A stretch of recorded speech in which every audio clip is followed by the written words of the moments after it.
One thing we've all got is something wrong with us. Something that we'd prefer to keep to ourselves, away from the scrutiny of your father and women and the like. After all, nobody, not even the most mustiest of men out there, is trying to be ugly on purpose. Because ugliness is an accident at best and an offense always. Which is exactly why we buy body alterations in the first place. As to effectively tell a lie, to cover up what we can't even stand about ourselves. Which is all very, very important. I mean, Lord knows I'm not flawless in all this, so don't get me wrong. I'm not trying to insinuate that I'm in any way some sort of Prince Charming. But you know, I shower, I wipe my ass, and yes, after each and every single shit, you know, I try my best. A lot of you other boners though could definitely do with a pedicure and a half. I know damn well that there's one too many of yous thinking in the backs of your brains right now how you could have done with a double check before you flush last, and not to spoil your fun, but this video is not that good, alright? It can wait, so get to it. And all this isn't necessarily such a bad thing, to pay attention to our physical flaws and try and get rid of them. Sure, we wear shoes to make traversing cities full of fecal matter and glass shards possible, but theoretically, that could all be done in a pair of socks and sandals. So then what purpose do your all black airs really serve? What do your underdraws really do for you, if not to keep that not quite dry enough ass crack out of my line of scent? And for you and me both, I'm grateful for any and all types of what could be considered body alteration. See, because the human body is naturally disgusting, and so naturally is gonna need our help if it's ever gonna stand any chance at being less so. So the only real issue then begins to arise because it's us who have to do the helping. No, not any sort of professional of anything or something like that, but you and me. And that's exactly where body alteration becomes a little bit more of a grey area. Because you and me can make some pretty terrible decisions, even when only trying to help out. And body alterations tend to last like a while. In many cases, a lot longer than they should do. But these are all mistakes that can be avoided if you know what they are. And so this is before you buy Body Alterations Edition. And also the only edition, but we'll just pretend like I ever know what I'm doing. Everybody's ugly in different ways, and so we all want to tell different lies to cover that fact up. Lucky for us or not, thanks to modern technology, never has that been any easier than it is today. Still something yet to be perfected though. And all that becomes all too apparent whenever you spot a hair transplant out in the wild. And I say whenever because them bitches are impossible not to notice. Never have I seen one that doesn't look obvious, and like he got his hairdo done in Legoland. Just the hairline never looks quite right, does it? And I'm not trying to dog on the insecurity itself, you know, I get it. All I will say to all my midlife millennials sitting on a couple grand and vacation days to spare, thinking of getting the job done and wondering why not, is that yes, you'll feel more confident in yourself afterwards. You'll probably get more you'll walk out your front door every morning feeling like prime Harry Styles at 35. And sure, you'll probably save a small fortune on sunscreen in the long run. But on the other hand, all that newfound confidence will only come after a 10 to 12 month fertilization period with a beanie on your noggin just to cover this shit up. That prime Harry Styles look will also make your morning routines twice as long. And not to mention how it's just sort of kind of gay, right? I can't be the only one who thinks so. And by the way, I won't be. You might feel a little better about your whole situation up there, sure. But one thing that's for certain is now your mother, neighbors, and co-workers will all know what you couldn't bear to see when you looked in the mirror. And will be right there beside you to give their own opinions on the matter. Lesson 1 for any good body lie: don't make it so obvious as to literally wear it on your forehead. Listen, and when I said I get it, it's because I have seen far too many fellas go beyond the point of no return just too damn early. And obviously, that sucks. But at 30, there's really no problem with looking 30. It's not the end of the world. Go on a diet. Grow out your cock a little bit, and I assure you that'll do just as much for your sense of self-esteem. And for all my tragically young balding boys out there who don't even have the cash to spare in the first place, fuck it. Just give in. Let it happen and embrace it, because bald and broke is beautiful.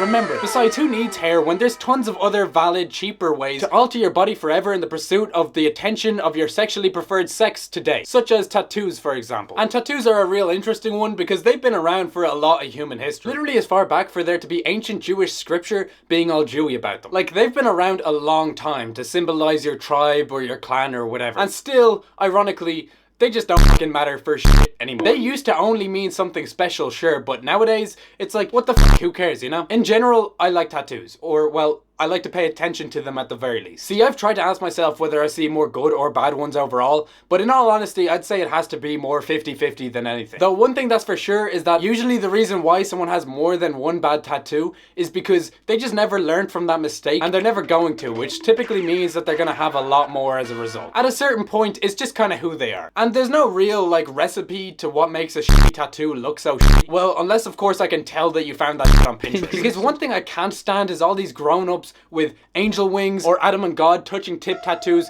that a million other hipsters have gotten before. Like, do we really need more of that? I refuse to see any point in spending 100 quid and spending the rest of your life looking so corny for any other reason than to just get pussy today. You walk around like the goddamn homepage just to have a girl say that she likes it. Yeah, of course she does, but that doesn't mean she likes you just because women love Pinterest. So yeah, it's not much of a reason. And that's something a good tattoo needs. But hell, even if it ends up looking terrible, we now live in a world where a lifelong neo-Nazi can go on a couple visits to the laser doctor, move a town over, and nobody will have ever known the wiser. Truly wonderful times. Even Pete Davidson got like 90% of his removed ever since I last thought about that dude. And yeah, no explanation is necessary with that. I mean, he really used to look like someone who did a boatload of drugs. And now he only really looks like someone who did a boatload of drugs. It's mental. And personally, I didn't actually mind a lot of even his most questionable cases. But then again, I also love ketamine, so I don't know, maybe that's just a me thing. So when it comes down to it, I'd say go for it if you're like an artist with something unique, or your dog done died. But you can't really expect it to be about just anything and still look good. Which I guess is sort of the issue with tats. I mean, they require a certain level of consideration and reflection on how you want to express your individual self to the world, if it's ever gonna look anything beyond plain stupid. And also, everyone's tastes are different. You're never gonna be able to appease everyone. To some people, it's always gonna look stupid, especially your mother, which all makes it a very honest process. Lesson 2, it's gotta be way easier than that. Alright, there's no room for authenticity in a lie of all things. See, there's a fine line between actual self-expression and just, you know, expressing yourself. Believe it or not, there's a middle ground between making a statement and actually making it look good. A perfect equilibrium that any real goth girl knows all too well. Like, for example, that's right, I'm talking about hair dye and piercings. Now, hair dye and piercings get a lot right in all fairness. They rarely ever look bad, or anything other than badass. Even though they're as fixable as just taking them out and putting on a half-decent wig, bada bing bada bitch, and your nan's funeral ready. And yeah, of course I'm talking in terms of the ladies with this one, because it would be impossible for me to have any opinion on men with hair dye and piercings when I'm not gay, and refuse to see these kinds of cosmetics as anything but, you know, a little bit fundamentally, innately, kind of. And you're perfectly within your right to call me an incel for that. But you gotta remember that I, of all people, would never mean that as anything but the most sincerest of compliments. Still though, I mean, you gotta take them out at your nan's funeral for a reason, you know? I guess they're just not so all-weather appropriate, and really it's anything to see your name top of the will, am I right? So maybe a compliment in my eyes can be an insult in the eyes of another. Which is sort of the issue with them. I guess not everybody's gonna be able to appreciate the finer things the way I can. Lesson 3, a real good body lie you can tell to everyone. If it's only gonna work on perverted man children, then you should at the very least know what you're getting yourself into. The perfect body lie though is something far subtler than a fake forehead, more superficial than any good tattoo, but also not so socially subjective as well. Well, what about surgery then? After all, people get them to lie about their genetic makeup all the time, which I guess you can break even further into 2 main categories, being plastic surgery and just straight up chopping your fuck off. So let's start by easing into things, shall we? Some surgery can be fine, tastefully done, like a slight nose job or a little bit of Botox. I don't think anyone's complaining about that. And with modern technology, you'd assume that most plastic surgery would be this way, you know, because it can do. And still, almost every single bit of plastic surgery that I see in my life is genuinely atrocious, to the point of a self-mutilation fetish. Surgery is risky business, and I'm not only talking about the absurdly high death rate for Brazilian butt lifts for some reason, but more primarily how addicted people get to it. It never looks natural. Not because the technology isn't there or anything like that, but because those who do get it would rather get as much plastic shoved into their body for as little a price as possible. Walking around like a goddamn crackdashian makes more sense to these people than just going and loving themselves or whatever bullshit weirdos like this have to do. And the poor women who do this to themselves do so counting on the fact that men in general are too stupid to care, as long as it still goes badoink at the end of the day. Any dude can say that it's not right and that he prefers El Natural. And sure, to some degree, I'd have to agree. I'm sure it must be strange as fuck to see them googly eyes just straighten and poking right into your soul the first time around. Googlying all over the place when all you wanted was just a little. And we can say that we disapprove with what message it sends about beauty standards or whatever, but then again, what man is actually gonna sit there getting judgmental when the Barbie sets out to play? It's sad to know of ourselves that none of us are above this, but it's true. These women pump themselves full of plastic because they know that there's no level beyond that which men in general are willing to go to. And for some of you fellas, that shit is a bottomless pit. I really mean no level. For some of you fellas, I really feel like Dante's 7 levels of hell is still not enough for you. And that exact universal truth has brought us to some very weird times culturally. Now this next bit is all very strange territory for me that I'm not necessarily qualified to assess, which is why I'm gonna do exactly that, because that's funnier anyways. But I will will still try and take people's feelings into account here. So how do I put this best? There's a gender neutral bathroom in my college that I go by sometimes. And I don't go in there because I'm not gender neutral. I'm very gender biased, you could say. But I do still find myself wondering what it must be like in there every time I go by it. Do they paint the urinals pink? Or maybe they have smegma scented candles. Who knows? But I'm curious, so I guess that you could say that I get now. All that having been said, I am completely in every way anti-men having vaginas, obviously, extremely. Like, what the f? That is where I take a stand. That is my political views. Just that. I don't care about any of the rest of it. Just put me on the side that makes sense to, because that shit is well, not entirely, alright? I'm more adjusted to the world that we live in by now. It's not such a shock to me these days, some of the crazy ways in which people go about their body alterations. Yeah, it's weird to me, sure, and I'm not gonna lie about that. Mostly because I care an awful lot about my penis. I mean, it makes most of my decisions for me, and so you can imagine just how lost that I'd be without it. Though, when you think about it, isn't all kind of plastic surgery kind of in that same boat? Just people telling their own lies about their genetic makeup, which is kind of ironic given how my biggest problem with the female fake ones is how they don't seem to look natural enough. My brain treats both of these two sides of the same coin very differently. But if I can accept one, surely I then can accept the other. Surely the sole difference in my perspective doesn't rely on the fact that one gets my willy wet and the other makes it shrivel up inside. It almost makes me wonder whether that's how I go about forming all of my intellectual perspectives. Probably. But instead of addressing all that, alright, I'll go for the far simpler answer that maybe surgery is a stupid expense and a hell of a risk for pretty much anyone. You are who you are and nothing's changing that. And surgery is by far the most expensive, permanent and risky way to learn that mistake. For me, plastic surgery is definitely in a similar boat to like a face tattoo, in that you should only go through with it after you're 100% certain that you're already ugly beforehand. Why bother f***ing with your chances of having your entire body decompose at the same rate someday? Like, who really wants to find their place of eternal rest to be in a pile of other non-recyclables floating around the Red China Sea? That's just a chance that's not worth taking. Lesson 4. Natural beauty does not look like the stack of Play-Doh that I got my first boner to. If it came in sex size, and no matter who you are, that's not it. Truth be told, the more that I think about it, the more that I start to believe that there is, and only ever will be, one true body lie. That's not only socially acceptable and easy to do, and not too big of a statement, but will also make anyone take a second look. There's only one body lie that's perfectly flawless.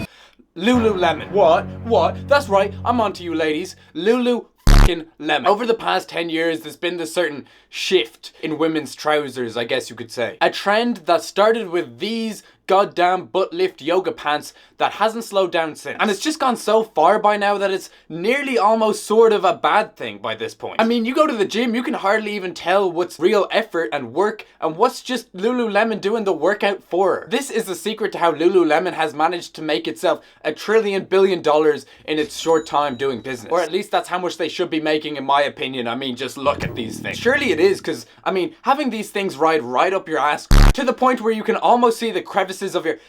You get the point. What I'm trying to say is all of that is definitely not comfortable. Walking around with a wedgie like it's no one's business is the secret to the success of this business. There's only really one real reason to buy a pair of pants like this, and buy these pants they do. I mean, I've never seen a Lululemon with less than 100 matcha drinking HRT members running around spending their paycheck. And don't ask me why I be in Lululemons, by the way. What, I can't want to get bootylicious too? But by now, it's all just too damn much. I wouldn't consider myself necessarily a fan of segregation, but sometimes I'll walk into the gym and think to myself that maybe a little bit would do us just fine. I mean, look at these things. These things are impossible not to stare at. Sure, you can be polite and inconspicuous about it, but you're not gonna not take a gander. And you want to know how I know that? It's because as long as it's a man that we're talking about with his eyes in some biological way connected right up to his penis, he's hardly going to be cloud watching in there. But it's gotten to a point now where even women have to stare. A gay man would be staring. Your fucking nan would straighten herself up out of the coffin just for a glance. And I'm a sympathetic dude and whatever, like, I get how all of this can be pretty uncomfortable if the dude himself is not a very good body liar. He's ugly. But what you gotta remind yourself is that it's not his fault. It isn't he who invented and then mass-produced, therefore normalizing, the perfect body life for lifting all of that miscellaneous fat into the finest ass. The fault falls entirely on Lululemon itself for that one. The sheer amount of human capital and industrial prowess that has been funneled into this, of all things, over the last 10 years, by this company in particular, has led to a level of technological innovation unmatched by any modern market. Or at least that's what I have to assume. Again, look at these things. But if Lululemon teaches us anything about body alteration, it's that it won't make you a different person where it truly matters. Because when you take them off and your booty goes right back to how your mother made it for you, it's impossible not to know the truth that it was a lie all along. A pervert's perfect lie. And I guess that's alright, you know, because we all have something wrong with us. Something that we just preferred to keep to ourselves, and that's only human. And also, I mean, just look at these things. Woo!